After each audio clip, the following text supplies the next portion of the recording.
Bien, aquí me conectaron con el grupo.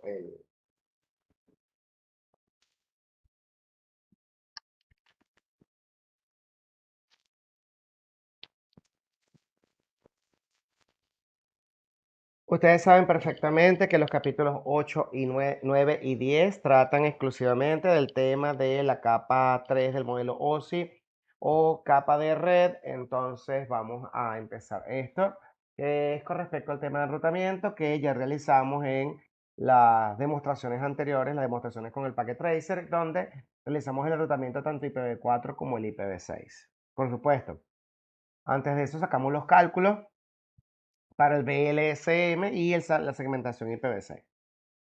Entonces, vamos con la capa de red, capa 3 del modelo OSI.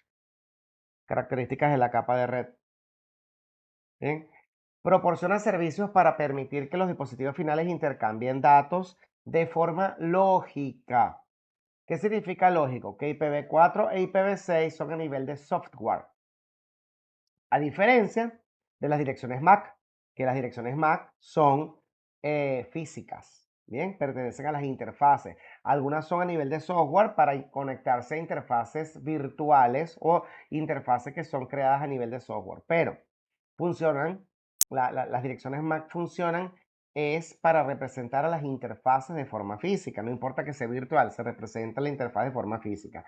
Ahora, el IPv4 y el IPv6 consisten en la representación lógica, o sea, a nivel de software, para poder enrutar. No tiene nada que ver con la parte física. ¿Por qué? El físico, por lo general, es el conectado directamente. En cambio, lógico significa que tú tienes que conocer un segmento de red, un direccionamiento IP, pues, que a través del enrutamiento tú puedes alcanzarlo y él puede estar remotamente a varios saltos o en otra parte del mundo, me refiero. ¿Ok? Entonces, ipv 4 y ipv 6 son los principales protocolos de comunicación de la capa de red. La capa de red realiza 4 operaciones básicas. Direccionamiento de terminales, ¿ok? Direccionamiento IP de terminales de forma lógica. Encapsulación, enrutamiento y desencapsulación. Como la traducción esta, la voy a poner aquí de encapsulación. Pasa que esto es traducido y aquí es encapsula. Encapsulación de la cabecera, enrutamiento y desencapsulación de la cabecera. ¿Ok? La cabecera de la capa de red.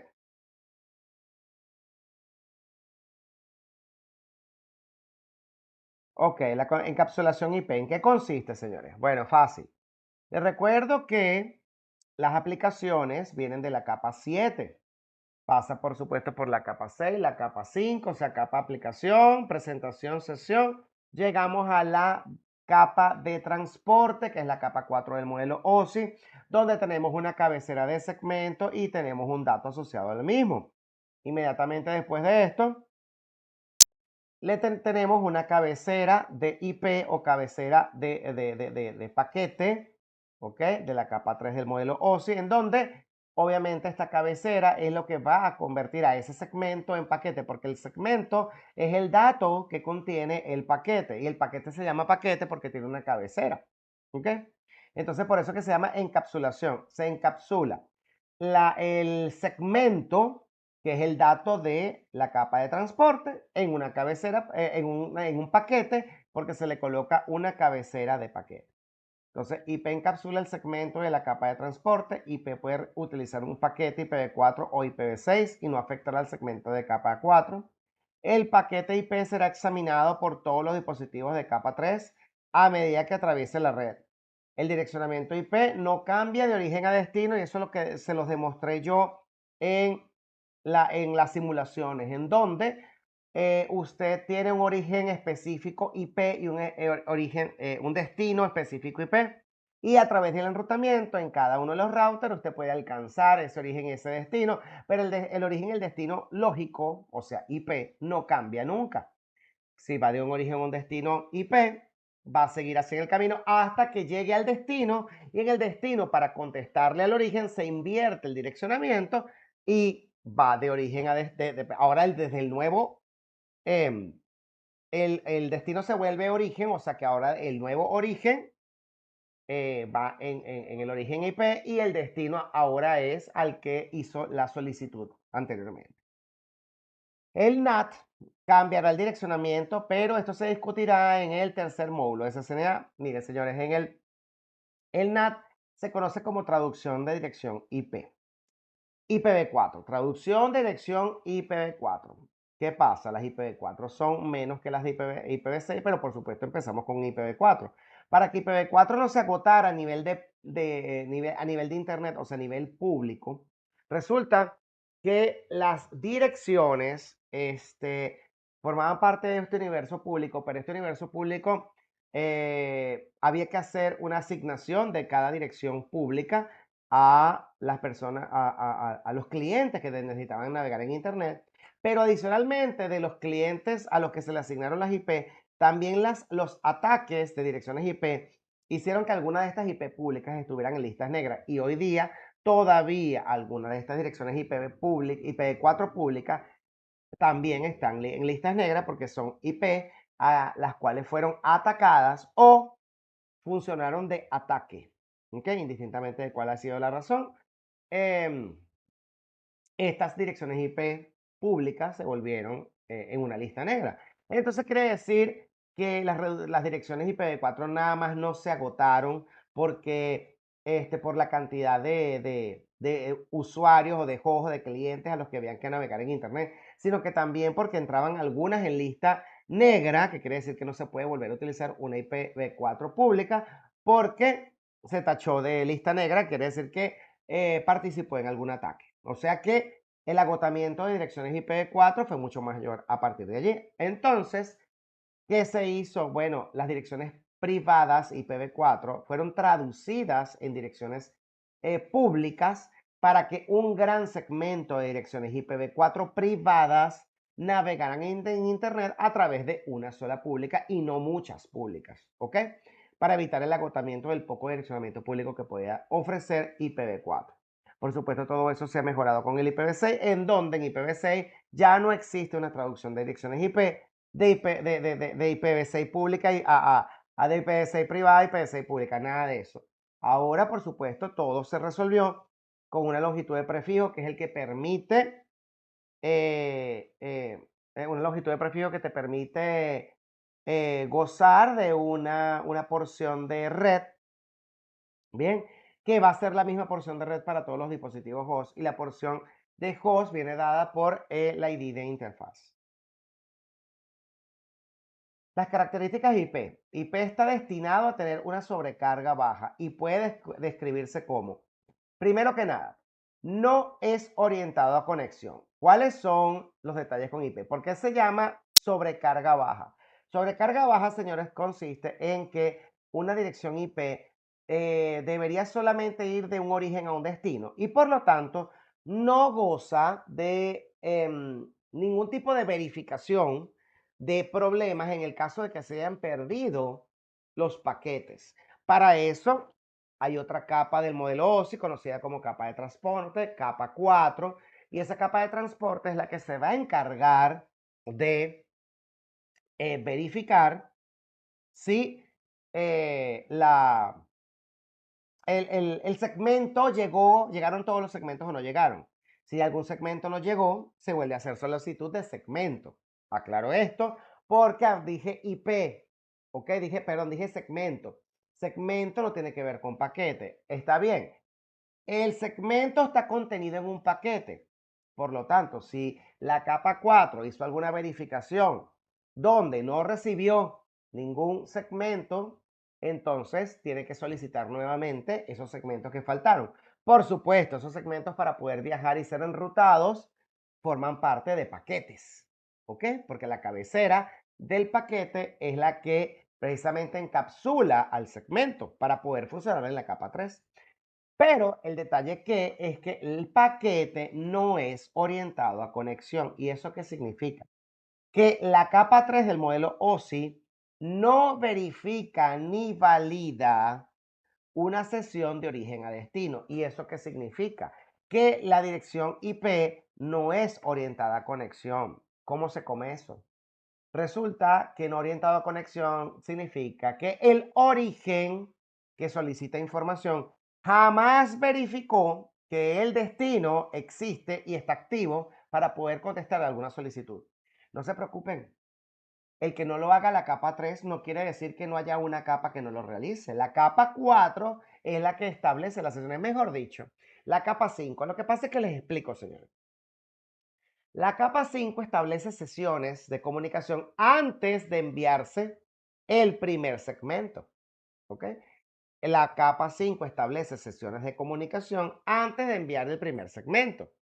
Por lo tanto, cuando se establece una sesión de comunicación, eso lo vamos a ver en la capa de transporte, en el capítulo 14.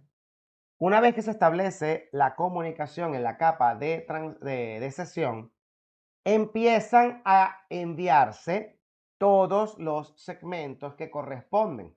Entonces resulta que esos segmentos que corresponden a esa comunicación de origen a destino es la que establecen que estos paquetes puedan viajar. Pero aclaro, los paquetes no fueron los que verificaron que la conexión de origen a destino existía.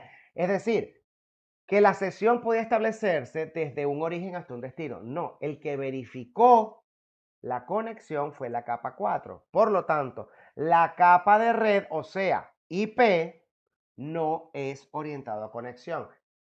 La capa de red depende de la capa 4, capa de transporte, para validar que existe un destino, ¿ok? Al cual se le puede enviar información, mensajes. ¿Ok? ¿Qué quiere decir esto? Que bueno, lamentablemente IP no se encarga, pero no se preocupe. Para eso existe algo conocido como TCP y eso lo veremos en otro capítulo. En este momento lo que me interesa es que usted entienda que IP no es orientado a conexión. Es decir, la capa de red, o sea, el paquete, no valida que el destino existe para enviar paquetes. Suena extraño, pero es así. La capa de red no valida que el destino existe para enviar paquetes. No se preocupe que la capa 4 es quien lo hace, la capa 5, perdón, es quien lo hace. Lo que pasa es que capa 4 y capa 5 están ligados por el tema del TCP, ¿ok? O Transmission Control Protocol. Eso lo vemos en otro capítulo. Hoy no, porque resulta que eso forma parte de la capa de transporte. Eso lo hablamos en su momento. Lo que me importa en este momento es que entiendan que la capa de red no valida que el destino existe para enviar la información. Por lo tanto, eso se conoce como no orientado a conexión. No es orientado a conexión. Depende de otra capa, que es la capa de transporte, para conocer al destino. ¿Ok? El servicio mínimo necesario para enviar el paquete, es decir, solamente valida que el destino existe del paquete. Claro, por supuesto, la IP viene de un origen y por lo tanto tiene un campo de origen, origen IP, una dirección IP de origen. Pero el servicio mínimo necesario para enviar el paquete. ¿Cuál es el servicio mínimo? El servicio mínimo para enviar el paquete, señores, se conoce dirección IP de destino. ¿Por qué la dirección IP de destino? Porque los routers evalúan solamente el campo de dirección IP de destino para compararlo contra la tabla de enrutamiento y poder definir que el paquete va hacia un destino. Suponiendo que en la tabla de enrutamiento no existe el segmento de red de destino, entonces el paquete será descartado. Claro, porque no existe en la tabla de enrutamiento y por lo tanto, si no existe en la tabla de enrutamiento, el paquete no puede ser enrutado a un destino. ¿Ok?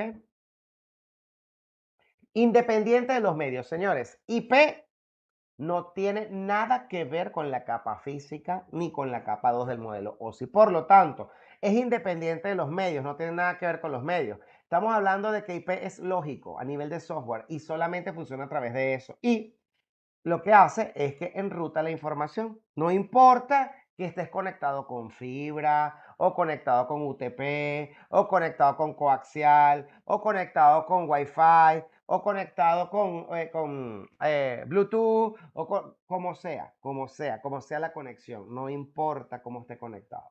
¿Ok? Entonces, vuelvo y repito lo que acabo de mencionar, ya que lo expliqué. voy a decir en este momento qué significa no orientado a conexión, en inglés connectionless. ¿Ok?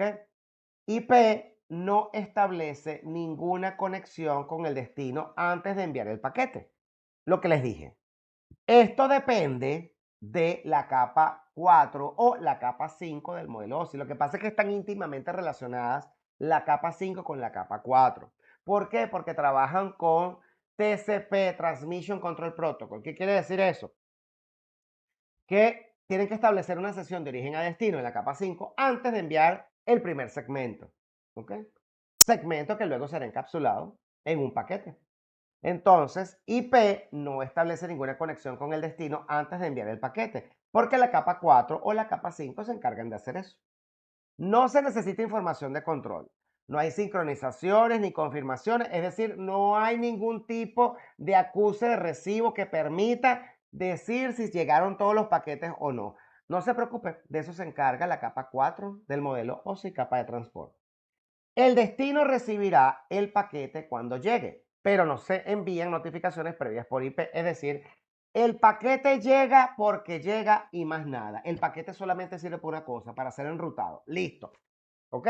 Señores, entiendan. El paquete sirve para ser enrutado. ¿Ok?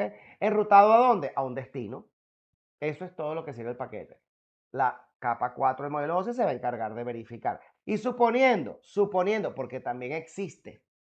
Suponiendo que la capa 4 del modelo OSI no haga las validaciones necesarias para saber si llegó el segmento o no llegó, no se angustie. Hay una capa 7 del modelo OSI, es decir, capa de aplicación, que puede en algunos sistemas validar que la información necesita ser verificada que llegó, que necesita hacer un acuse de recibo, que necesita sincronizarse, que necesita también codificarse para poder enviarse de origen a destino en un orden perfecto. Entonces, no se angustie por las cosas que no hace IP. Lo que quiero es que no se casen exclusivamente con lo que les dicen aquí, porque claro, cuando tú escuchas algo como que no establece ninguna conexión con el destino antes de enviar el paquete, cuando tú escuchas que no necesita información de control, cuando dice el destino recibirá el paquete cuando llegue, pero no se envían notificaciones previas por IP, usted dice, ajá, entonces ¿para qué sirve IP? IP sirve para enrutar, exclusivamente para enrutar. ¿Y qué te garantiza solamente la función de enrutamiento? Bueno, que el paquete va a viajar lo más rápido posible hacia un destino. Los paquetes van a viajar de forma lo más veloz posible hacia un destino porque los routers solamente van a validarlos contra su tabla de enrutamiento y los vuelven a enviar. Si hay una necesidad de tráfico orientado a la conexión, otro protocolo manejará esto, normalmente TCP en la capa de transporte. Si hay necesidad de tráfico orientado a conexión, entonces la capa 4 del modelo OSI, capa de transporte, verificará los paquetes que no llegaron, que en la capa 4 no se llaman paquetes, se llaman segmentos. El segmento que no haya llegado será solicitado nuevamente. Mejor esfuerzo. IP es el mejor esfuerzo, que significa que lo que necesitas es enrutarlo y ya. ¿Qué significa enrutarlo? Validar el destino, o sea, el campo de IP de destino, validarlo o compararlo contra la tabla de enrutamiento de cada router para ser enviado al destino respectivo. Si existe dentro de la tabla. Si la tabla no contiene el segmento de red de destino, entonces el paquete será descartado. Entonces, IP no garantiza la entrega del paquete, o sea, simplemente en ruta y más nada. Si se perdió algún paquete en este camino, ¿ok? Cuando se enrutó en alguna parte, porque pudo haber venido por aquí para allá, pudo haber venido por aquí para allá, pudo haber venido para acá, para allá, pudo haber tomado muchas vías. IP ha reducido la sobrecarga, ya que no existe ningún mecanismo para reenviar datos que no se reciben porque de eso se encarga la capa 4 o la capa 7 del modelo, o si capa de transporte o capa de aplicación, dependiendo del tipo de archivo. Porque si estamos hablando de información en tiempo real como videoconferencia o voz IP, la capa 7 de la aplicación que se está utilizando. Por ejemplo, Webex, la capa 7 del Webex es el que se encarga de eso. ¿Ok? Ahora, si usted va a enviar un correo electrónico, la capa de transporte es la que se va a encargar de garantizar que llegó al destino. IP no espera reconocimiento, vuelvo y repito, IP no tiene cómo usar acuse de recibo, de eso se encarga la capa 4 del modelo OSI o la capa 7 si estamos hablando en tiempo real.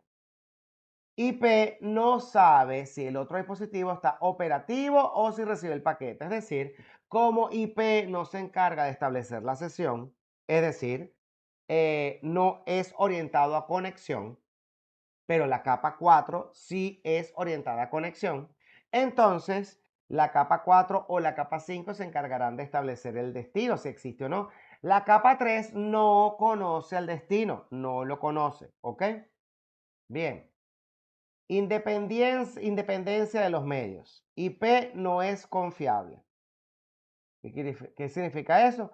No puede administrar ni corregir paquetes no entregados o corruptos. Es decir, señores, como llegó, llegó. Se envió y se espera que llegue. Hasta ahí. La capa 3 del modelo y capa de red no se encarga de verificar absolutamente nada. Ella solamente en ruta.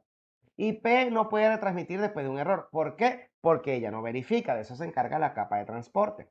IP no puede realinear los paquetes de secuencia, porque la secuencia la da la capa de transporte.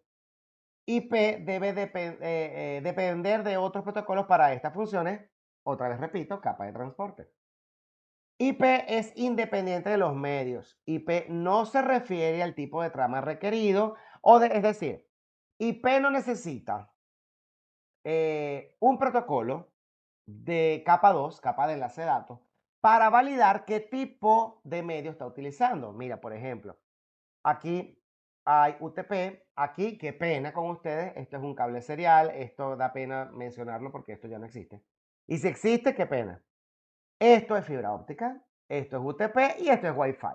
¿Ok? Hoy día, el único que dudo que existe es este, y puede haber por ahí todavía. Qué pena porque las velocidades de ancho de banda hoy día están asignadas más que todo a UTP o a fibra óptica. Serial, lo máximo que manejaba, lo máximo, en algún servicio, alguna vez cuando lo manejé como en el año 2010, lo máximo que podía manejar eran 6 megas. Hoy día, 6 megas da pena. ¿Ok? Hoy día 6 megas da pena. Sin embargo, los que tenemos AVA todavía, sabemos que el AVA puede funcionar a 512, ¿ok? Que eso es mucho menos de un mega, un megabit por segundo. Entonces, es para que sepan que los enlaces seriales fueron sustituidos hoy día por la fibra óptica a nivel de proveedores de servicios de Internet, ¿ok? Y de transporte de datos también, porque necesariamente no tiene que ser Internet. ¿Ok? Entonces, no necesita IP saber qué medio vas a usar en la capa, en las interfaces, porque para eso hay una capa de enlace de datos, para eso hay una trama con una cabecera que maneja el protocolo respectivo, dependiendo del medio que esté utilizando, porque la interfaz está asociada a ese tipo de protocolo. Eso ya lo vimos en los capítulos anteriores, capítulo 6 y capítulo 7, que es la capa de enlace de datos y Ethernet. IP se puede enviar a través de cualquier tipo de medio, cobre, fibra o inalámbrica. Bien. Ajá. Hay una unidad de transmisión máxima que se establece, ¿ok? Para el tipo de dato a ser enviado, ¿ok?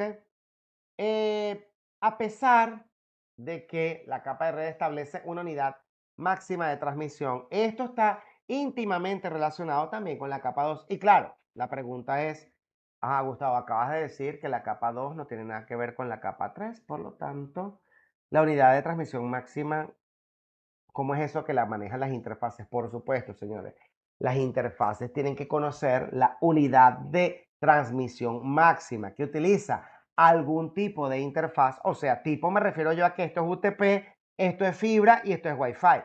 Cada una les puedo asegurar que tiene una unidad de transmisión máxima asignada a las interfaces. ¿Y para qué sirve la unidad de transmisión máxima?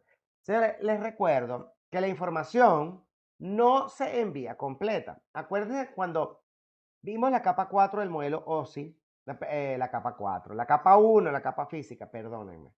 Cuando vimos la capa 1 del modelo OSI, nos pudimos dar cuenta de que esa capa 1 eh, tenía un máximo de información a ser enviado. ¿Se acuerdan cuando yo les dije y les expliqué que una película que pesa en su disco duro 2 gigas, ¿verdad? 2 gigabytes, usted lo debe convertir a bit para poder saber cuánto es lo utilizado por la interfaz, ¿ok? Pero usted no transmite los 2 gigas completos, los 2 gigabytes, usted no los transmite completos. Usted los pica en pedacitos pequeños primero y cada uno de esos pedacitos son los que se van transmitiendo. Precisamente, la unidad de transmisión máxima sirve para picar todos esos pedacitos pequeños, ¿ok? Y transmitir la cantidad máxima requerida o posible por cada tipo de interfaz. Obviamente, el UTP trabaja con una unidad de transmisión máxima diferente al de la fibra óptica y puede igualarse también, dependiendo de la configuración que se utilice en la interfaz o el tipo de medio, el tipo de interfaz, sí, disculpen, el tipo de interfaz que se esté utilizando. Eh, la unidad de transmisión máxima es lo que va a permitir que toda esa información gigante que usted tiene se pique en pedacitos y se envíen esos pedacitos. ¿Ok? La capa de red lo recibe de la información de control enviada por la capa de enlace de datos. A continuación, la red establece el tamaño de unidad de transmisión máxima que se debe utilizar. ¿Ok? O sea que aquí hay una íntima relación entre la capa de enlace de datos, capa 2, y la capa de red, capa 3. La fragmentación es cuando la capa 3 divide el paquete IP4 en unidades más pequeñas, que son las unidades máximas de transmisión. ¿Ok? Fragmentar provoca latencia, sí, señores. Cada vez que se pican esos pedacitos pequeños, señores, hay que recordar que esos pedacitos pequeños deben ser reensamblados del otro lado. ¿Ok?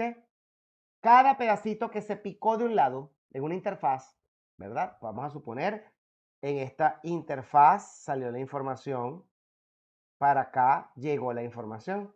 Se picaron en pedacitos, se transmitieron todos esos bits por acá, esos pedacitos fueron reensamblados en esta interfaz. Se enruta y ahora pasa a esta interfaz y aquí se pican pedacitos otra vez y se envían y aquí se vuelven a reensamblar los pedacitos. A eso se refiere con provocar latencia. ¿Por qué provoca la latencia?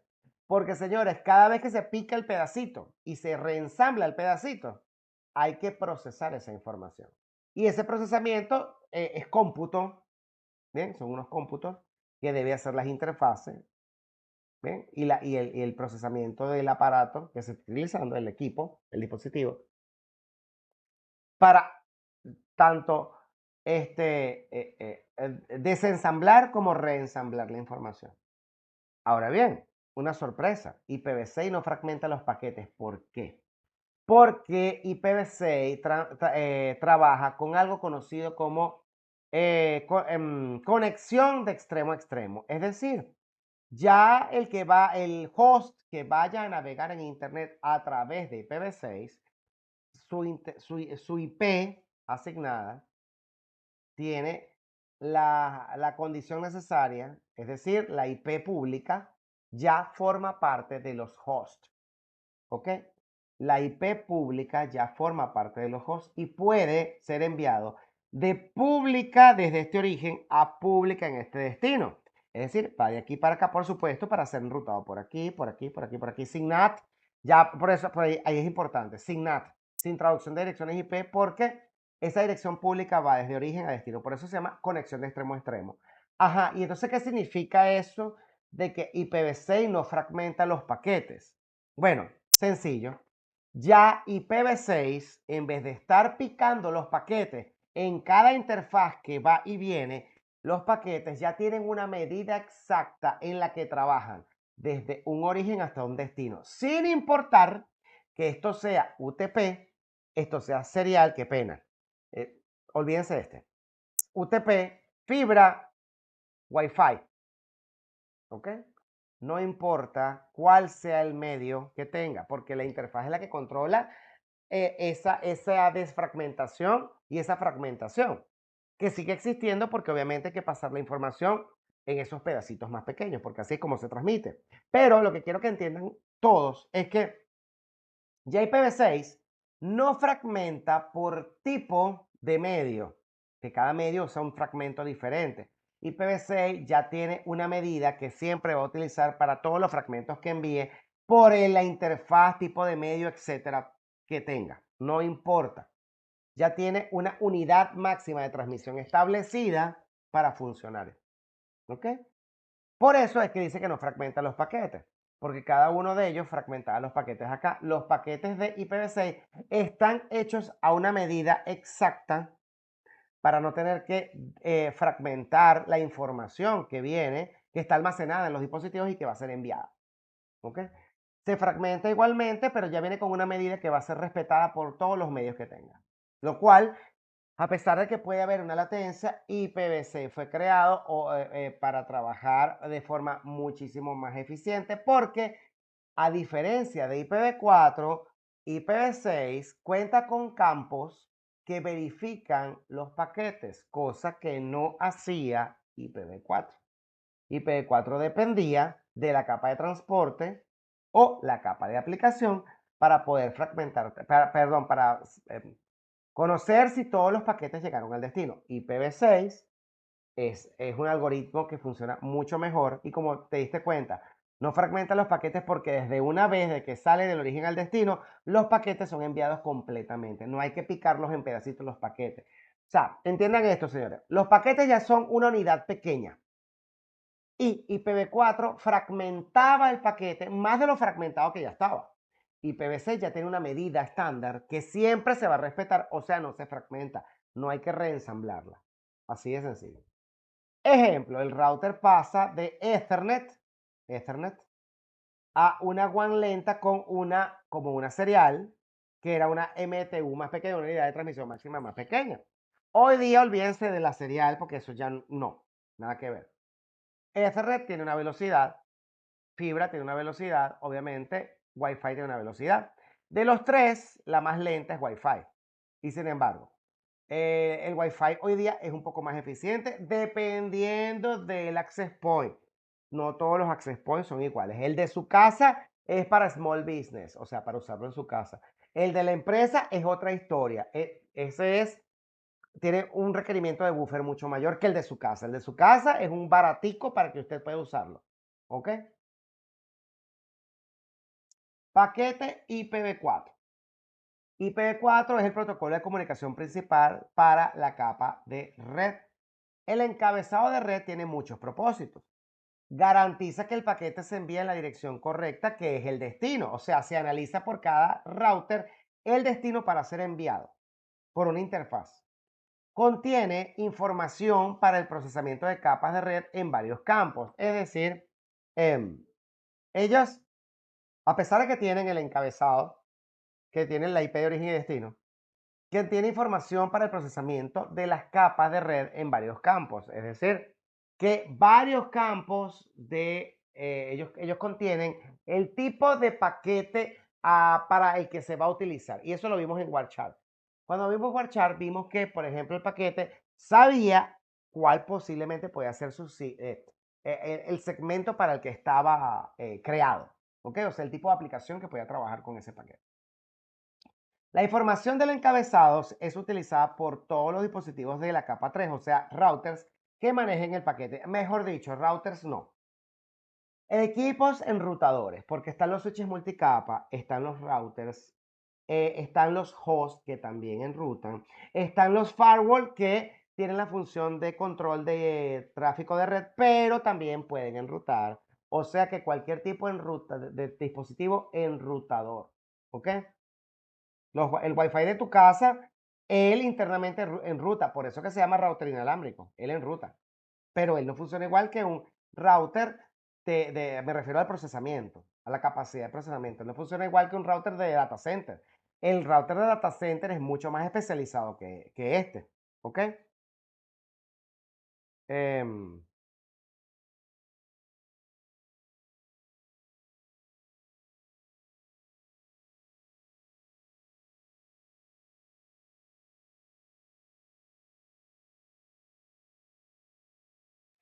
Ya, permítanme que estoy viendo cómo va la cosa acá.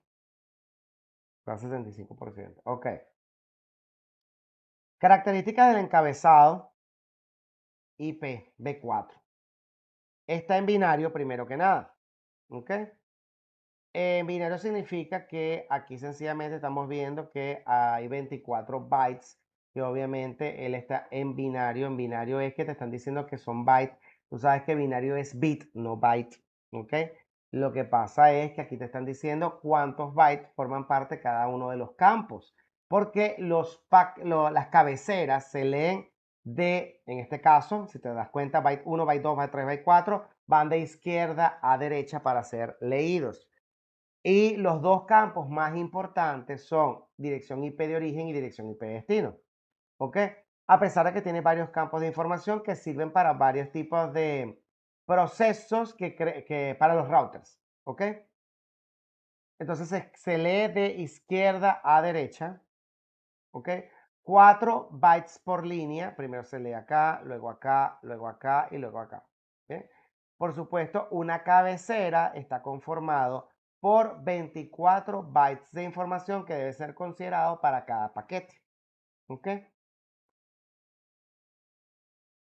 Entonces, los campos que vimos anteriormente, en la línea anterior, dice la versión. Esto será para versión 4, o sea, está aquí la versión.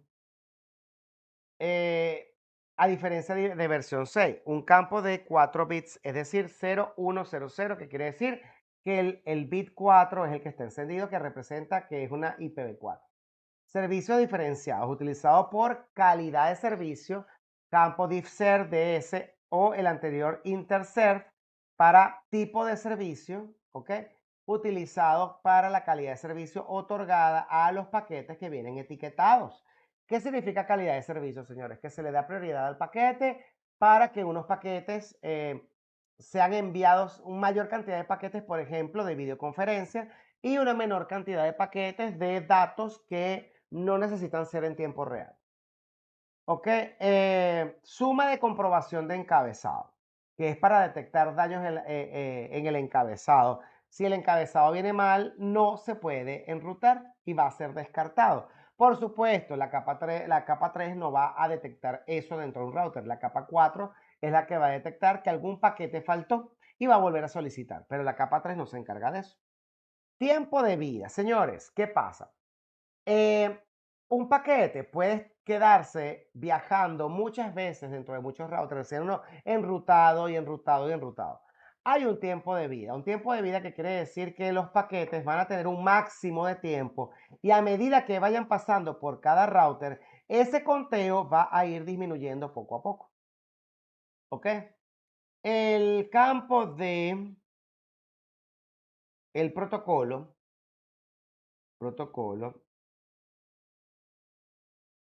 aquí faltó protocolo que se va a utilizar. Bien.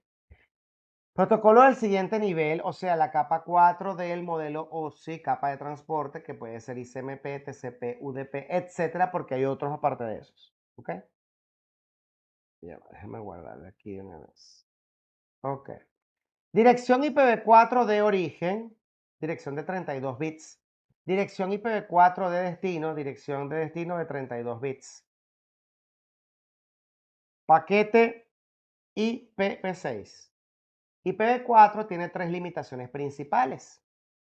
Depresión de direcciones IPv4. Básicamente nos hemos quedado sin direccionamiento, ya sea porque algunos entraron en listas negras por ataques, por ser considerados ataques, y otros fueron ya asignados a los clientes y por lo tanto se terminaron las direcciones IPv4. Aunque todavía hay unas por allí y funcionamos todavía en IPv4, los grandes segmentos de red IPv4, ya, por ejemplo, con lo que hoy conocemos como Internet de las Cosas, ahora nada más los hosts utilizados por los usuarios no son los que cada uno de ellos contienen, sino que ahora hay muchos más hosts, porque resulta que ahora también hay hosts automatizados, que quiere decir que utilizan inteligencia artificial o algoritmos para poder funcionar solos de forma automática. Ellos no tienen que tener a un humano al lado de ellos manejándolos para tomar decisiones. Ahora ellos lo hacen solitos. O sea que ellos tienen que ser considerados host y tienen que usar más direccionamiento público para poder navegar en Internet. Y allí quiere decir que estás obligado a utilizar IPv6. Falta de conectividad de extremo a extremo. Para que IPv4 sobreviva en este largo tiempo, se crearon direcciones privadas y NAT, que te conecta las direcciones privadas con las direcciones públicas. De esa manera, las direcciones privadas, un montón de direcciones privadas, podían salir a través de una sola dirección pública. Eso lo aprenderemos en el tercer módulo de CCNA o tercer curso. Por el momento, sepa usted que tiene muchas direcciones IPv4 privadas y se traducen en, por ejemplo, una dirección pública para poder navegar en Internet, como sucede en tu casa. A ti en tu casa, el proveedor de Internet te asigna solo una dirección pública y tu segmento de red LAN tiene muchas direcciones IPv4 privadas. Por lo tanto, esas muchas privadas pueden ser traducidas en ese mundo público. ¿Ok? Puedes navegar en Internet gracias a eso. Pero realmente en tu casa tú tienes una sola pública, que es la que te asigna el proveedor a la interfaz de tu router inalámbrico. Y todas las demás son privadas. Esto puso fin a las comunicaciones directas en los discursos públicos. Es decir, en los discursos públicos significan las comunicaciones públicas de Internet porque ya el hecho de pasar de privado a un NAT que te disfraza la elección IP de privada a pública evitaba que existiera una comunicación de extremo a extremo. IPv6, cada host tiene una dirección IPv6 en, pública en la interfaz de los hosts. Quiere decir que en IPv6 te garantiza la conexión de extremo a extremo, cosa que no hace IPv4. Mayor complejidad de la red. NAT, o traducción de direcciones IP, fue concebido como una solución temporal y crea problemas en la red como un efecto secundario de manipular los encabezados de red de direccionamiento. NAT provoca problemas de latencia y solución de problemas. ¿Por qué? Porque a pesar de que tienes direcciones IP, hay que procesarlas de direcciones privadas a públicas. Y luego en el destino hay que pasarlas de públicas a privadas para llegar a los hosts de destino. ¿Ok? Entonces quiere decir que hay una mayor complejidad y esto genera latencia. Claro, porque hay que procesar cada paquete de privado a público y luego en el destino de público a privado. Para eso se introdujo IPv6 desarrollado por el IETF o Internet Engineering Task Force.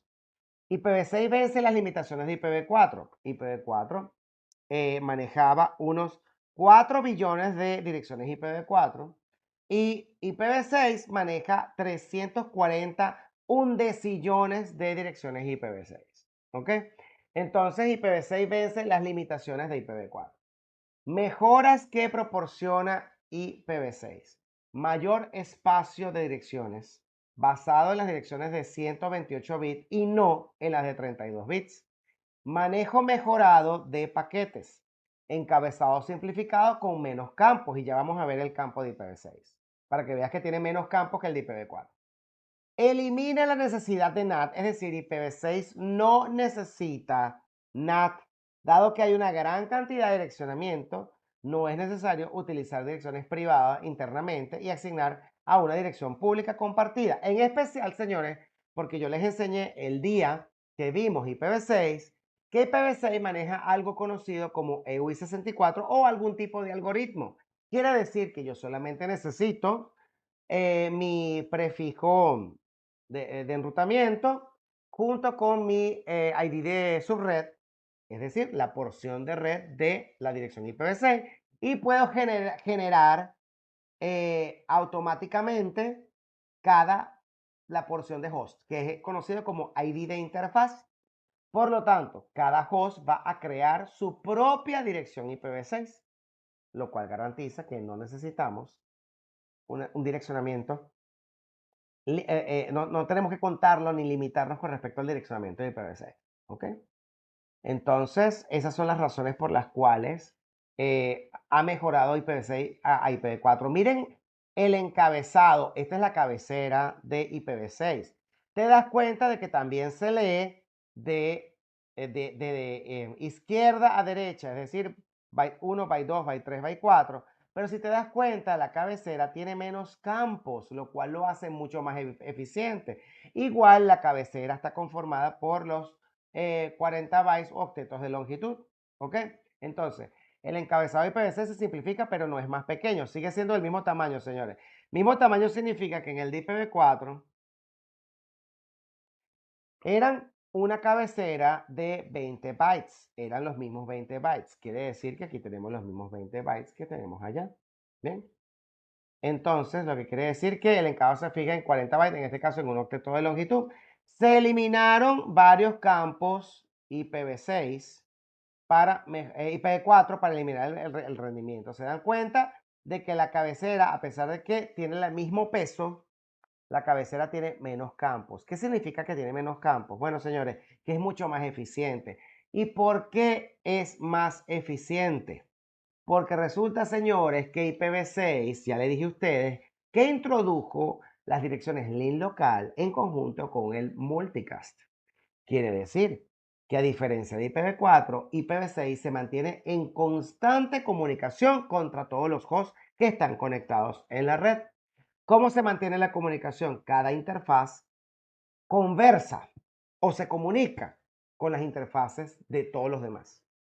Eso lo hace IPv6. IPv4 solamente se comunicaba con las interfaces de los demás cuando iba a transmitir algún tipo de información. Se eliminaron varios campos IPv4 para mejorar el rendimiento. ¿Ok?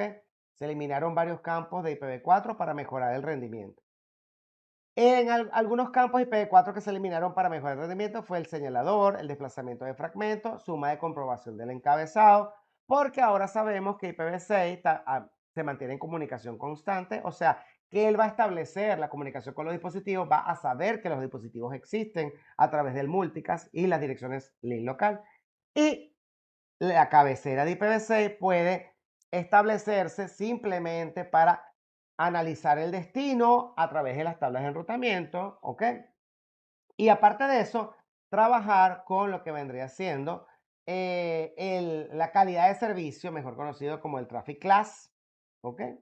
El Flow Label, que depende de las aplicaciones, el tipo de información que tiene con el Flow Label. Puedes aplicar un Traffic Class, una calidad de servicio para eso, o que puede haber un peso de la información que contiene ese paquete de IPv6, ¿ok? La siguiente cabecera, es decir, señores, siguiente cabecera. ¿Qué significa siguiente cabecera? Algo maravilloso en IPv6.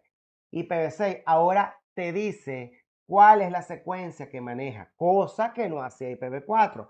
IPv4 dependía de la capa de transporte para conocer la secuencia, es decir, la capa de transporte era la que llevaba la secuencia, no IPv4.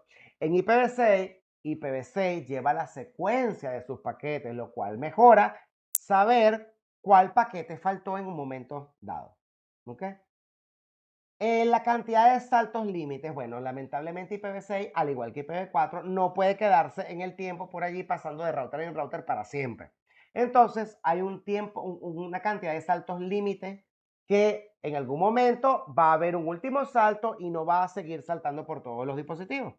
Ok, entonces,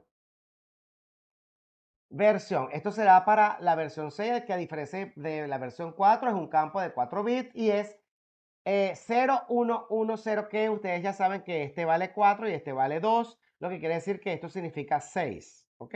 Lo que representa a la versión 6 de IP. Clase de servicio utilizado para calidad de servicio equivalente al diffserv, ¿ok? Que es calidad de servicio. Etiqueta de flujo informa al dispositivo para manejar etiquetas de flujo idénticas a la misma manera del campo de 20 bits. Etiqueta de flujo significa, señores, que él sabe el tipo de información que está manejando, de qué aplicación viene. Longitud de la carga útil. Este campo de 6 bits indica la longitud de la porción de datos de la carga útil. Eso significa el dato que estamos cargando, señores, porque acuérdense que esto es nada más una cabecera, pero hay un dato de la capa de transporte que estamos encapsulando. Por lo tanto, aquí tenemos el tipo de carga que se tiene en ese segmento, o sea, lo que está cargando el paquete. Siguiente encabezado, ¿ok? Puede ser, es el protocolo de la capa 4 del modelo OSI u otro protocolo.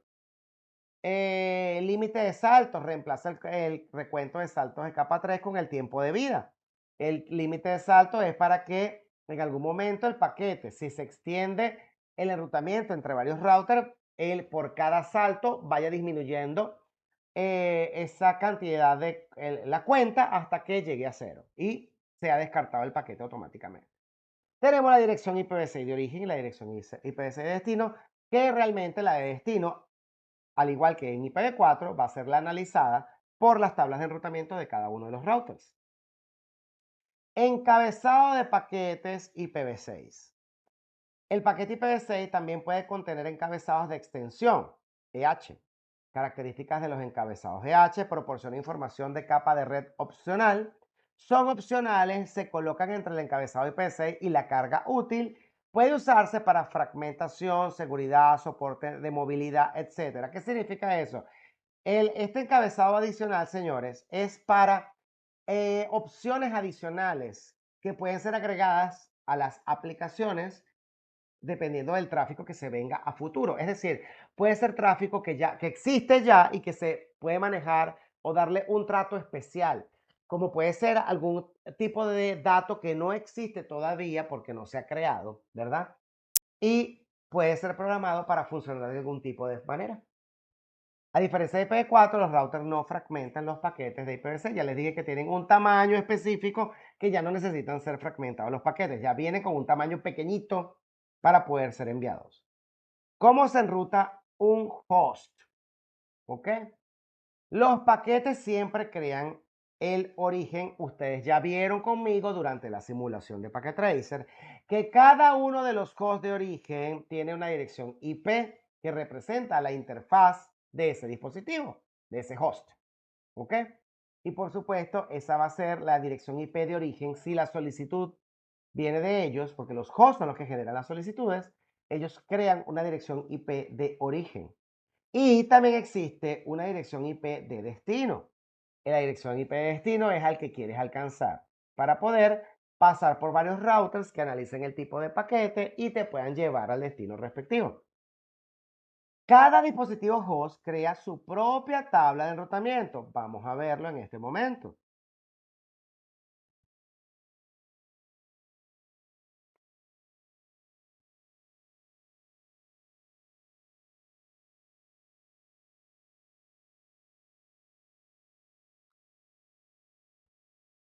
Eh,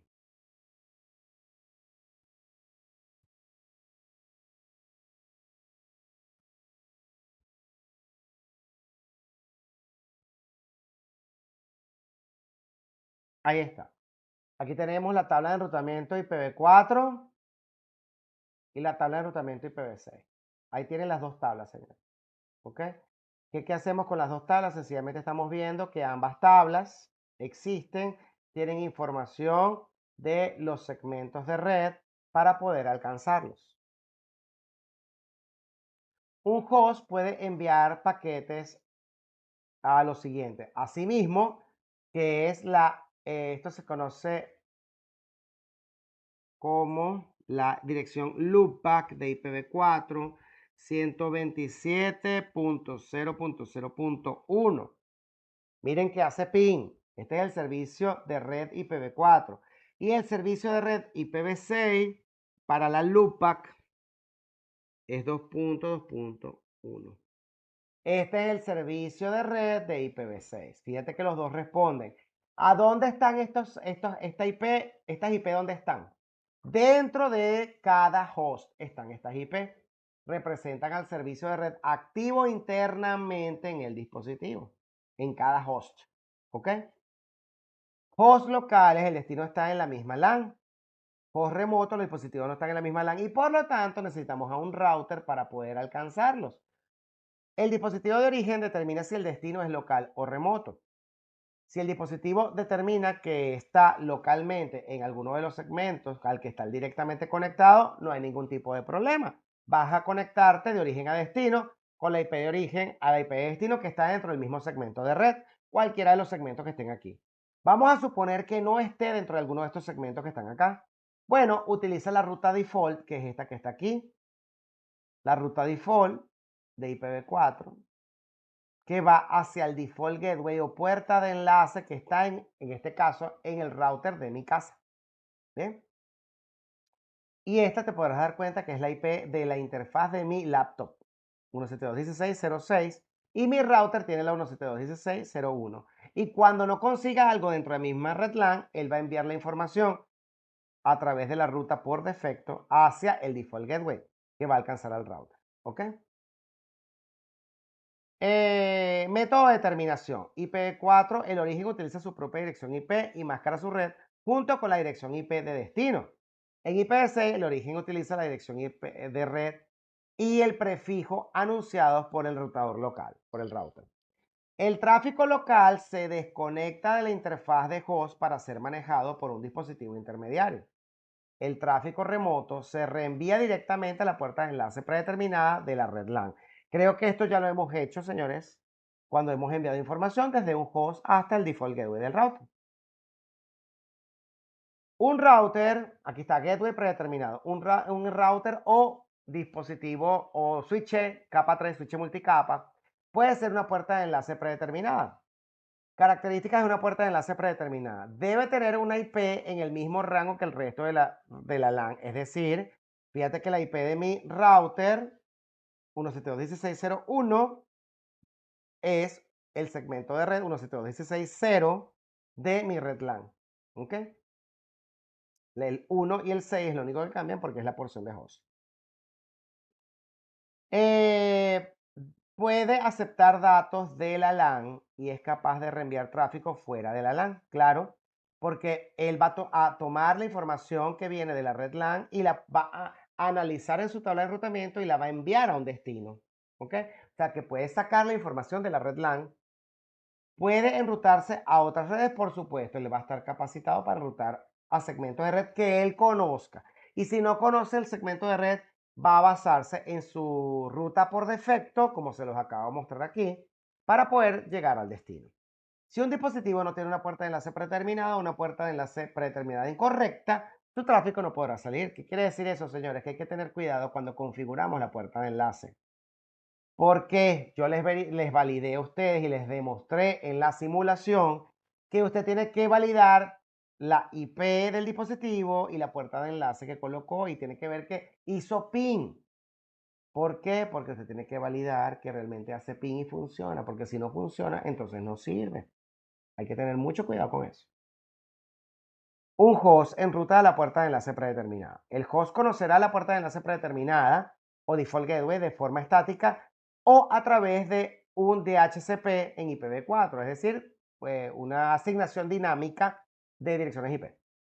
IPv6 envía el default gateway a través de una solicitud de router o puede configurarla manualmente. Solicitud de router es lo que les dije a ustedes, que IPv6 ya se comunica contra las interfaces, tal y como lo hicimos el día ese que hicimos la demostración con la IP automática, ¿ok? El Slack, donde cada host generó su propia dirección IPv6. Un default gateway es una ruta estática que será una ruta de último recurso en la tabla de enrutamiento. Quiere decir que es una ruta de último recurso. Por eso se llama default gateway. Ruta de último recurso. Todos los dispositivos de la red LAN necesitarán el default gateway del router si tienen la intención de enviar tráfico de forma remota. Claro, porque si quieres enviar algo que está para allá, o sea, en otro segmento de red, tienes que acudir al default gateway para que el default gateway a través de su tabla de enrutamiento, o sea, el router a través de su tabla de enrutamiento, lleve los paquetes a otros segmentos de red. En Windows, router print, que te lo acabo de mostrar, es aquí está el comando router print, es lo que te va a permitir ver la tabla de enrutamiento, que es la que está acá. Aquí tengo la de IPv4 y aquí tengo la de IPv6. ¿Okay? La ruta por defecto, así como esta ruta de IPv4, la ruta por defecto de IPv6, que es la última, la ruta de último recurso, es esta que está acá. ¿Ok? Solamente que mi router no maneja IPv6, así que mi router inalámbrico es de mi casa. ¿Ok?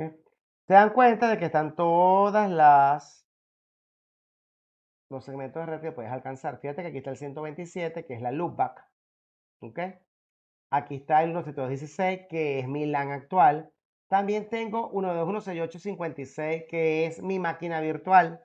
Y también hay una 224, que son las multicast, ¿ok? Para cada una de ellas, por supuesto, estas tres multicast tienen tres broadcasts. Fíjate que cada uno tiene un destino, ¿ok?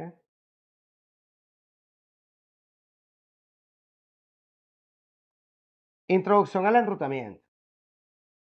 ¿Qué sucede cuando el router recibe la trama del dispositivo host? ¿Ok? El paquete llega a la interfaz Giga 00 del router 1, la desencapsula, o sea, le quita la capa, le quita la cabecera de capa 2, ¿ok? Ethernet, y se queda solamente con el paquete. El paquete es analizado o comparado contra la tabla de enrutamiento del router 1, ¿ok? Y en la tabla de enrutamiento consigue el destino. Cuando consigue el destino, vuelve a encapsular el paquete en trama para poder ser enviado por la interfaz por la que va a salir el paquete. ¿Ok? Entonces, hay tres tipos de ruta en la tabla de enrutamiento de un router. Esto lo vimos allá.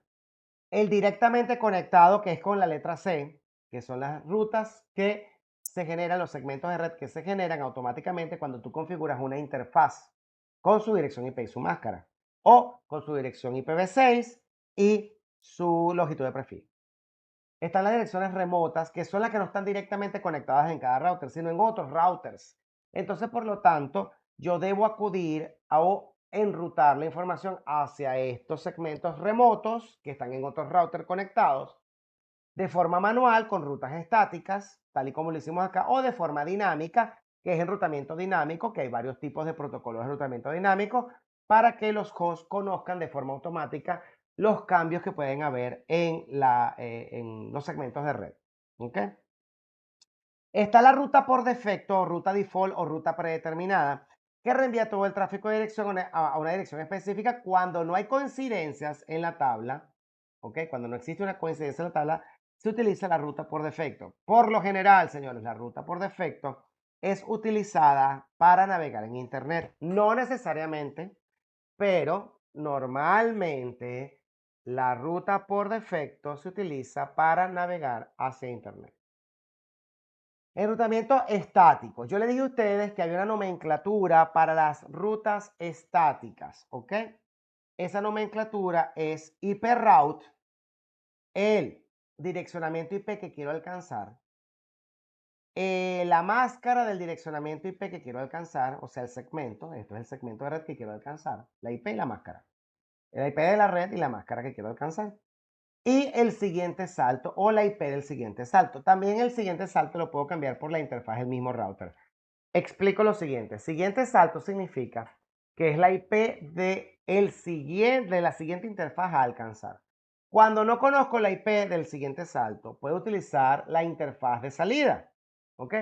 Ahora bien, yo sugiero a todos ustedes que siempre utilicen la IP del siguiente salto.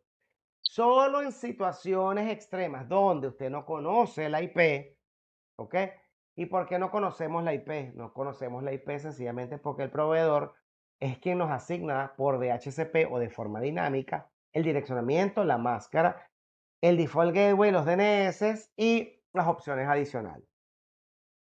Esa sería la única razón por la que yo no podría conocer un default gateway, ¿ok? Sin embargo, hay maneras de averiguarlo si fuese ese el caso. Debe configurarse de forma manual. De forma manual. Las rutas estáticas se configuran de forma manual. Es decir, si usted se peló en un segmento de red, lo lamento por usted, tiene que verse obligado a arreglar el direccionamiento tal y como yo lo hice en la demostración. Cuando no alcanzaba alguna ruta, el camino, yo tenía que verificar por qué no llegaba a través del tracer y validar en todos los routers el tracer hasta conseguir qué enrutamiento estático me faltó para completarlo, colocarlo, configurarlo y que funcionara. ¿Ok? Debe ser ajustado manualmente por el administrador cuando hay un cambio en la topología. Bueno, para redes pequeñas no redundantes. Se utiliza a menudo junto con un protocolo de enrutamiento dinámico para configurar una ruta predeterminada. Sí, señores, se puede usar en conjunto con con un protocolo de enrutamiento dinámico, porque por lo general las rutas estáticas las utilizamos en su mayoría para poder navegar en Internet. Y en los protocolos de enrutamiento dinámico para interconectar o comunicar el enrutamiento entre varios routers. ¿Ok? El enrutamiento dinámico. Detecta redes remotas porque configura cada router para usar el mismo protocolo de enrutamiento dinámico. Tiene que ser el mismo. No pueden usar protocolos diferentes. Y si usan protocolos diferentes, tengo que acudir a otra forma de poder, eso se llama redirigir la información a los otros protocolos.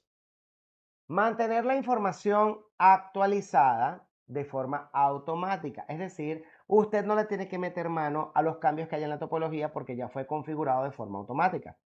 Elige el mejor camino hacia las redes de destino, por supuesto. Cada router, según su protocolo de enrutamiento, elegirá su destino favorito según su algoritmo, porque depende del algoritmo.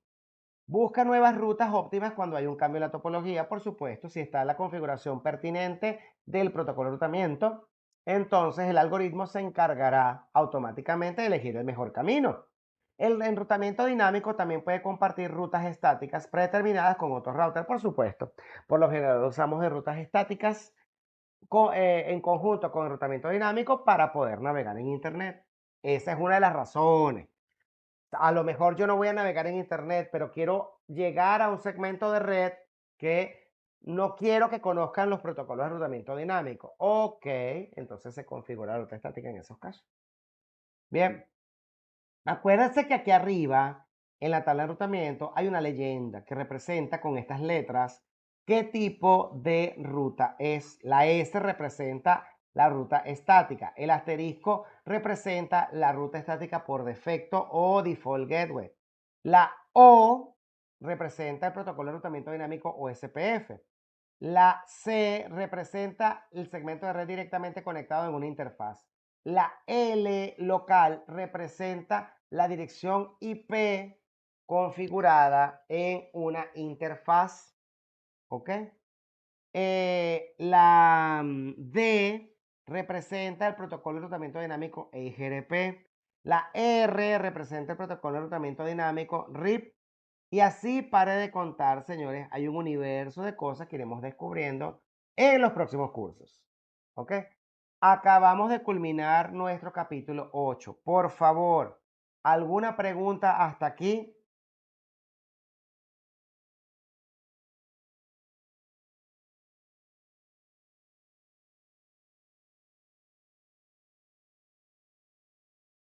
¿Ninguna? Ok. Voy con el capítulo 9. Es más corto que el 8, pero tengo que salir de él de una vez. ARP, resolución de direcciones. ARP, Address Resolution Protocol o protocolo de resolución de direcciones. Les recuerdo que las direcciones MAC son direcciones físicas, ¿ok? En formato hexadecimal. IP, dependiendo de cuál sea, IPv4 en formato decimal y IPv6 en formato hexadecimal, cada uno de ellos tiene una función específica. Resulta que las MAC representan a las interfaces y las IP representan a los segmentos de red. ¿Ok? Entonces, debe haber una relación entre ambos. Y esa relación se conoce como protocolo protocolo de resolución de direcciones.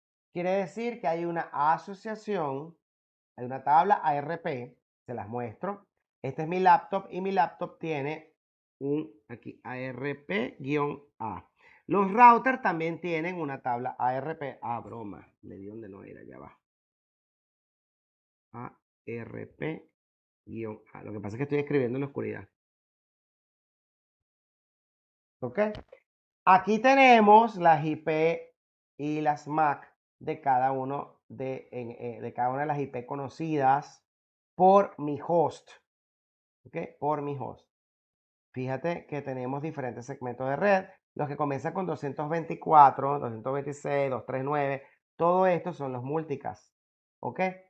Los 224 son multicast. 17216, fíjate una cosa. Aquí tengo el 01. Señores, esto que está aquí es la dirección MAC del default gateway de mi router inalámbrico de la casa. Es decir, en este caso, la antena del Wi-Fi. Esta es la dirección MAC de la antena de Wi-Fi. ¿Cómo lo sé? Porque dice 172.16.0.1 y establecimos que este era, en mi tabla de enrutamiento, mi default gateway o puerta de enlace. ¿Ok? Esta es la MAC del default gateway del router inalámbrico de mi casa. ¿Ok? Así como otras IPs tienen otras interfaces. Por ejemplo, 172.16.0.9 es la IP de mi teléfono inteligente. Por lo tanto, la antena integrada de mi teléfono inteligente tiene esta dirección MAC. ¿Ok? Y así sucesivamente cada uno de ellos. Fíjate que este broadcast tiene asociado acá un broadcast. Este broadcast tiene asociado un broadcast. Bien. Esto que está acá son multicast. Esto que está acá son multicast. ¿Y cómo sé yo que son multicast? Bueno, comienzan con 224 hasta 239 dentro de los segmentos de red. Y en las direcciones MAC comienzan con 01-00-5E. Esto es, este es el preámbulo de del broadcast para las direcciones MAC. 01-00-5E. ¿Ok? Entonces ya conocemos que las direcciones MAC forman parte de las direcciones físicas que representan a las interfaces y las direcciones IP representan a la dirección que usa cada dispositivo dentro de un segmento de red. ¿Ok? Y para ello debe haber una relación entre una y otra gracias a el protocolo ARP, que es el protocolo que solicita a través de un broadcast, ¿ok? De un broadcast dentro del mismo segmento cuál es la IP y la dirección MAC de cada dispositivo. Recuerda que cada dispositivo tiene una dirección IP y él a través de ese broadcast solicita la dirección MAC, la dirección MAC del dispositivo de destino. ¿Ok? De esa manera conoce a los demás dispositivos que están conectados. ¿Y por qué necesito las IP y las MAC? Señores, las IP generan la cabecera de los paquetes y las direcciones MAC generan la cabecera de las tramas. Por lo tanto, ambas son necesarias. IPv4 utiliza el Address Resolution Protocol o protocolo de resolución de direcciones y IPv6 utiliza ICMP versión 6 o Internet Control Message Protocol versión 6.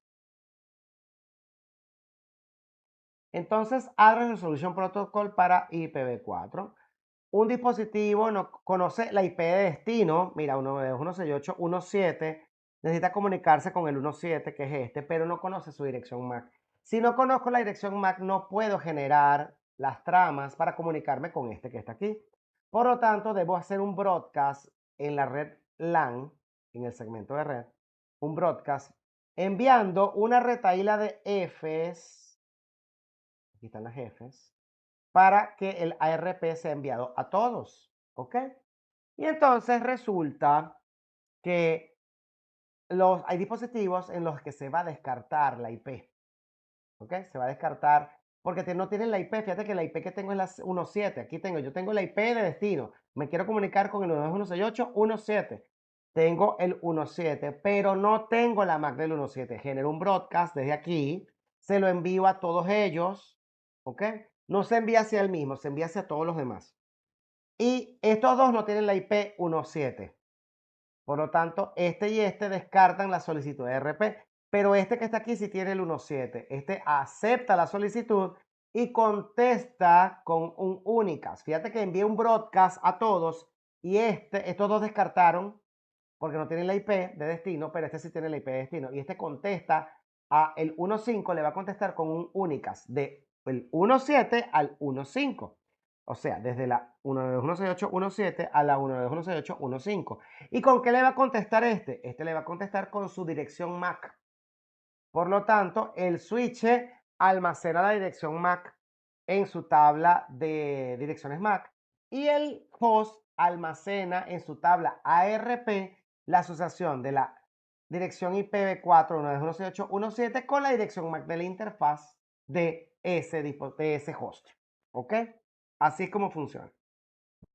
Entonces, repitiendo todo lo que acabo de decir, para enviar una trama, un dispositivo buscará en su tabla de ARP, Address Resolution Protocol, una dirección IPv4 de un destino y una dirección MAC correspondiente. Si la dirección IPv4 de destino del paquete está en la misma red, el dispositivo buscará en la tabla Address Resolution Protocol la dirección IPv4 de destino. Si la dirección IPv4 de destino está en una red diferente, el dispositivo buscará en la tabla ARP la dirección IPv4 de la puerta de enlace predeterminada. ¿Ok? Claro, porque si no hay coincidencia en las direcciones de IPv4 de destino en el router, dentro de la misma red LAN, entonces necesito el default gateway para llegar a ella. O sea que tengo que ir al default gateway para llegar a algo que está en otro segmento. Si el dispositivo localiza el IPv4 y se utiliza la dirección MAC correspondiente como la dirección MAC de destino de la trama. Si no se encuentra una entrada en la tabla ARP, es decir, un registro en la tabla de ARP, el dispositivo una solicitud ARP a través de un broadcast hacia todos los dispositivos. ¿Ok? Bien, también se pueden eliminar estos registros dentro de las tablas de Address Resolution Protocol, de la tabla de ARP. Las entradas o registros en la tabla ARP no son permanentes y se eliminan cuando un temporizador de caché ARP caduca, después de un periodo de tiempo especificado que por lo general son 5 minutos. ¿Y por qué se elimina? Fácil, señores, porque la tabla ARP es generada con memoria RAM y los dispositivos deben eliminar las direcciones que no están cruzando el dispositivo. Es decir, cada vez que pasa un paquete y generan tramas, estos paquetes al salir de un origen a un destino, evidentemente ellos van a ir actualizando la tabla RP. Pero si hay una solicitud de información que ya no pasa más, él espera 5 minutos y elimina el registro de la tabla. ¿Ok? Cada sistema operativo difiere en la duración de su temporizador. Los hosts, por lo general, dura la información de la RP 5 minutos. ¿Ok? También se pueden eliminar de forma manual utilizando comandos. ¿Ok? Podemos hacer en el router un show IP ARP para ver la asociación de la IP con la dirección MAC de un host que se comunica a través de una interfaz. O podemos hacer el ARP-A, que fue el que yo utilicé acá, ARP-A, aquí está, que es la tabla de ARP dentro de mi símbolo de sistema. ¿Bien? Ahora bien, si usted descarga algún tipo de virus o software malintencionado, él puede generar broadcast para hacer solicitudes ARP de mentirita. Y si tú abarrotas una red de solicitudes ARP de mentirita, puedes lograr dos cosas. Una, vas a abarrotar los buffers de las interfaces con puro broadcast. Y dos, puedes confundir o llenar las tablas de ARP y de esa manera también vas a llenar la tabla de direcciones MAC con direcciones MAC que no existen. ¿Ok? Haciendo solicitudes interminables porque el software malintencionado se va a encargar de eso. ¿Cómo resolvemos este problema? Fácil, señores. Usted tiene que tener instalado un antivirus en el computador que está utilizando para que sus usuarios no le metan mano a lo que dé la gana. ¿Ok? Bien, con respecto a IPv6, existe algo conocido como Neighbor Discovery o descubrimiento de vecinos. ¿Y esto qué significa? Bueno, señores, le presento el Address Resolution Protocol o el ARP, pero de IPv6. Y IPv4 se llama el protocolo ARP. En cambio, en IPv6 se llama el protocolo ND. O sea, aquí no, en IPv6 no se usa ARP, se utiliza Neighbor Discovery o ND. ¿Ok? Sirve para resolución de direcciones, sirve para descubrimiento de routers y sirve para servicio de redirección. Los mensajes de solicitudes de vecino, mira, solicitud de vecino, NS, solicitud de vecino, y anuncio de vecino, es decir, NA, o sea, Neighbor Solicitation y Neighbor Advertising, se utiliza a través del protocolo Internet Control Message Protocol, que es para versión 6 o ICMP versión 6. Y se utiliza para mensajes de dispositivo a dispositivo como la resolución de direcciones. Esto se hace a través de un multicast entre los dispositivos. Les recuerdo que los dispositivos generan un multicast porque van de uno a un grupo de varios. Multicast es de uno a un grupo de varios. De uno, ¿quién es? El que hace la solicitud. Al grupo de varios, ¿quién es? Los hosts que necesitan recibir esa solicitud de ICMP versión 6 Neighbor Discovery, o la respuesta que es ICMP versión 6 Neighbor Advertising. ¿Ok? Los mensajes de ICMP versión 6 Router Solicitation y Router Advertising. Fíjate una cosa. Aquí dice NS, solicitud de vecino, y NA, anuncio de vecino. Y aquí dice RS, que es solicitud de router, y RA, que es respuesta de router. ¿Ok? Esta es para mensajería entre routers. ¿Cuál es la diferencia entre la de arriba y la de abajo? Solicitud de vecino y anuncio de vecino, ¿ok? Neighbor Solicitation y Neighbor Advertising es entre host y router, o router y host. Ahora bien, los mensajes de Router Solicitation y Router Advertising es entre routers, solamente entre routers. Estos no afectan a los hosts, ¿ok? Los routers utilizan los mensajes de redireccionamiento de ICMP versión 6 para una mejor selección del siguiente salto. O sea que IPv6 tiene un algoritmo que le permite tomar decisiones automáticamente. ¿Ok? Ajá, fíjense una cosa. En el descubrimiento de vecinos de ICMP versión 6, que es la resolución de direcciones, los dispositivos IPv6 utilizan Neighbor Discovery para resolver las direcciones MAC de una dirección IPv6 conocida. Los mensajes de solicitud de vecinos ICMP versión 6 se envían utilizando las direcciones multicast Ethernet en IPv6 especiales.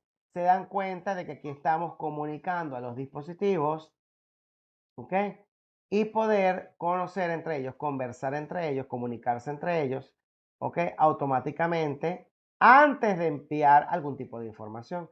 Ellos generan sus tablas de vecinos. Muy bien, señores, terminamos el capítulo 9. ¿Alguna pregunta hasta acá, por favor?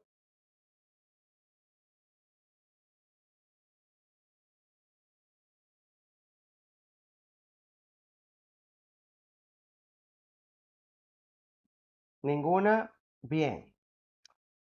Continúo con el capítulo 10 que ya fue demostrado en la simulación porque es la configuración básica de router. Esto ya lo hicimos. ¿Ok? Bien, le recuerdo que usted debe utilizar un hostname, enable secret, line console 0, line BTY 04, service password encryption, el banner del día. Todo esto lo vimos cuando configuramos los switches. Solamente estamos usando el repaso para configurar el nombre del dispositivo, configurar la contraseña para pasar del modo exec usuario a modo exec privilegiado. La línea de consola nos va a permitir proteger el acceso por la interfaz de consola al router.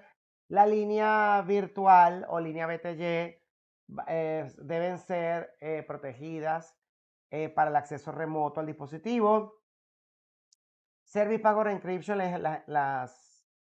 los passwords que no fueron encriptados, es decir, que se usó la palabra password en vez de ser secret. Señores, olvídense del password, o sea, de la palabra password. Usted no va a usar el comando password, usted va a usar el comando secret. Secret, ¿ok? Y yo les enseñé a colocar el login local con el username secret, ¿ok? No me van a configurar los passwords en las interfaces, me lo van a configurar con el usuario y la contraseña, username, el usuario, secret, la contraseña, y luego en la línea BTY van a colocar login local para el acceso remoto por SSH. ¿Ok? el banner del día, que es el mensaje de advertencia a la hora de que alguien se conecte al dispositivo. ¿Ok? Ya esto lo hemos practicado desde el principio y por supuesto forma parte de las asignaciones que usted me tiene que entregar. O sea que no hay manera de que usted no vea esto y ya lo hemos hecho desde el principio. Ok, la configuración de las interfaces. Les recuerdo que los comandos para configurar las interfaces primero es la configuración global a través del comando configure terminal y posterior a ello vamos a seleccionar la interfaz colocando interface y el tipo de interfaz gigabit Ethernet 0.1, 0/1, gigabit Ethernet 0/0/0, etcétera, etcétera. ¿Ok? Vamos a colocar una descripción en las interfaces para saber a dónde se está conectando esa interfaz. La dirección IPv4 se configura IP espacio address, la IPv4 con su respectiva máscara. IPv6 se configura IPv6 espacio address con la IPv6 y su longitud de prefijo. Y no shutdown es el comando que sirve para levantar las interfaces o encenderlas. ¿Ok? Aquí tenemos un ejemplo sencillo en donde estamos configurando la interfaz 000 del router 1, ¿ok? Colocándole la descripción con link to LAN, IP address, tenemos una IPv4 192.168.10.1.255.55.550 la máscara, un IPv6 address 2001 dos puntos de B8 dos puntos ACAD 2.10 longitud de prefijo 64 y no shutdown para levantar la interfaz. Aquí le dieron a exit y bueno, de todas maneras cuando le das no shutdown le levanta la interfaz y te manda un mensaje donde dice que pasó de estado caído a estado levantado, de down a up, ¿ok?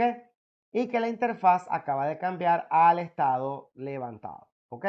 Estos dos primeros mensajes es la interfaz física y que que cambió el estado a up significa que la interfaz, el protocolo de la interfaz física cambió a levantado o a up, ¿ok? Bien, lo mismo para las demás interfaces. Va a ser la configuración de cada interfaz respetando el description, el direccionamiento IP y el no shutdown para levantar. Ahora bien, recuerde que las interfaces no pueden contener segmentos que se solapen. Ya yo les enseñé a ustedes a calcular perfectamente los segmentos para que se respeten entre las interfaces y por lo tanto esos segmentos puedan ser configurados sin solaparse. Segmento que se solape, el router te va a mandar un mensaje de error diciendo que el direccionamiento que estás colocando en la interfaz se está solapando con el de otra interfaz y no te va a permitir configurarlo. Entonces, tenga mucho cuidado y yo le enseño a usted a respetar los segmentos. ¿Ok? Para poder ver las interfaces configuradas, podemos utilizar para IPv4 el comando show IP interface brief y para IPv6 show IPv6 interface brief. ¿Para qué sirven estos comandos? Sirven para que logremos tener un resumen del direccionamiento IPv4 e IPv6 configurado en las interfaces y poder ver también las interfaces que están levantadas con la capa física y la capa de enlace de datos levantado también. Tenemos varios comandos, los que ya mencioné, show IP interface brief, show IPv6 interface brief para ver el resumen de direccionamiento IP y el estado de las interfaces. Tenemos la tabla de rutamiento para IPv4 es show IP route y la tabla de rutamiento para IPv6 es show IPv6 route. Las interfaces son show interface, el número de la interfaz o show interface enter para ver todas las interfaces. Show IP Interface para ver todas las interfaces a nivel de capa 3. La diferencia entre Show Interface y Show IP Interfaces es que Show Interface te muestra la capa 2, ¿ok? Y solamente te va a mostrar de la capa 3 la IP. Show IP Interfaces te muestra toda la información de capa 3 para la interfaz, las estadísticas de capa 2 con Show Interface y con Show IP Interface, las estadísticas de capa 3. Para IPv6, las estadísticas de capa 3 de IPv6 se utiliza el comando show IPv6 interface. Todo esto lo vimos, señores, en la simulación. ¿Ok? Y de paso ustedes lo tienen también en las asignaciones. Por lo tanto, esto nada más está haciendo un repaso. Aquí nuevamente estamos viendo los resúmenes de direcciones y el estado de las interfaces. Con el show IP Interface Brief para IPv4, el show IPv6 Interface Brief para IPv6. El show IP Route, que significa que estoy viendo la tabla de enrutamiento de IPv4, y el show IPv6 Route, que estoy viendo la tabla de enrutamiento de IPv6. El show interface Gigabit Ethernet 000 me está mostrando las estadísticas y la configuración de la interfaz para la capa 2 y de la de la capa 3. Aquí solamente voy a ver la dirección IP con su longitud de prefijo, más nada. También voy a ver la unidad máxima de transmisión que forma parte de la capa 3. ¿Ok? De resto, todas las demás estadísticas son estadísticas de la capa 2, ¿ok?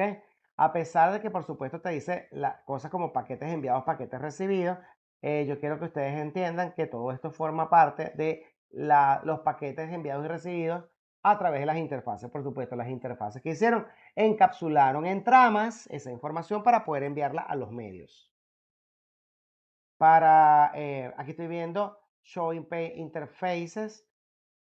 Con el número de interfaz, aquí sí estoy viendo las estadísticas exclusivamente de la capa de red o capa 3 del modelo OSI. Aquí no estamos viendo la capa 2, aquí es pura información de la capa 3 del modelo OSI. ¿Ok? También para IPv6, Show IPv6 Interface, el número de interfaz, estoy viendo las características o las estadísticas de la información de configuración de la capa 3, pero de IPv6 para la interfaz. La configuración de la puerta de enlace predeterminada. Señores, les recuerdo que todos los hosts, si desean ir de un segmento de red, por ejemplo, aquí tenemos 192.168.10.0 longitud de prefijo 24. Y aquí tenemos en esta interfaz conectada la 192.168.11.0 longitud de prefijo 24. Son dos segmentos diferentes. Este es 11.0 y este es 10.0 y este es 11.0. Cada interfaz del router conoce por su IP configurada en las interfaces respectivamente a cada uno de los segmentos, porque por supuesto de esta interfaz de router se hizo ping hacia los hosts respectivamente. Ok, más allá de eso, les recuerdo que el router, al conocerlo, formó dentro de él dos segmentos de red. Estos segmentos están formados dentro del router. Cuando un host acude a su puerta de enlace. ¿Cuál es la puerta de enlace? Bueno, aquí me está diciendo que este es el host.10 y este es el punto 11. Es decir, 192.168.10.10 y 192.168.10.11. Y esto que está aquí es la puerta de enlace predeterminada, que es la 192.168.10.1. ¿Ok?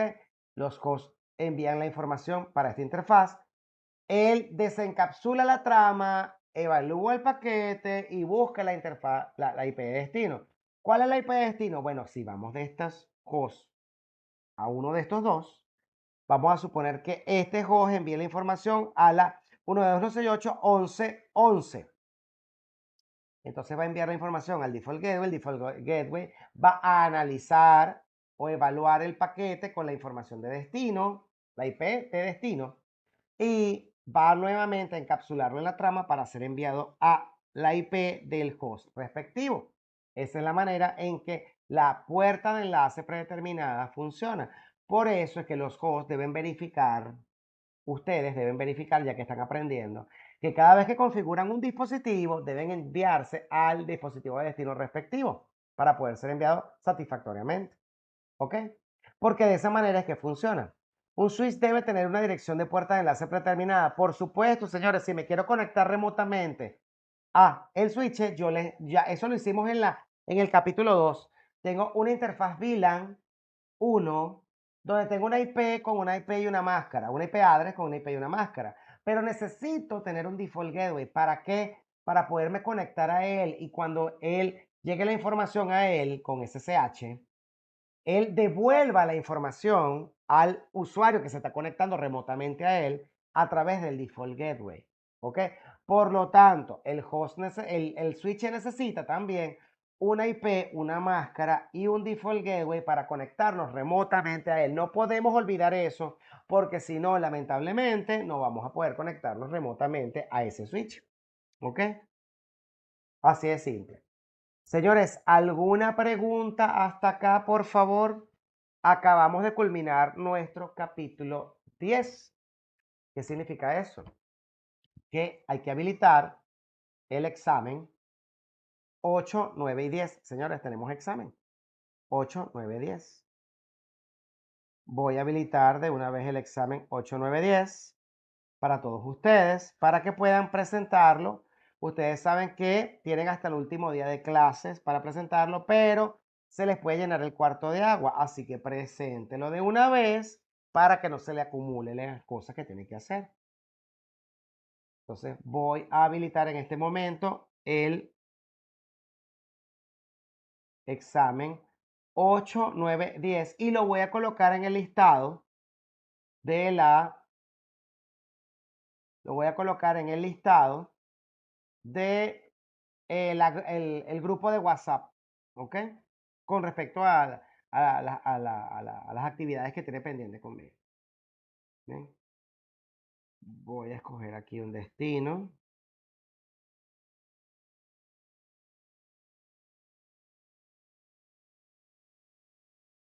Puede presentarlo tantas veces usted quiera. Les recuerdo que conmigo tiene que ser más de 80 puntos, por favor. Si saca menos de 80, entonces vuelva a presentar hasta que saque 80. Listo, señores. Está activo el examen 8, 9, 10. ¿Ok? Estamos listos por hoy. Lamento informarles que, bueno, se me fue la luz y, bueno, no pude encender el video. Y necesito apurarme porque no quiero que el UPS se me termine de apagar.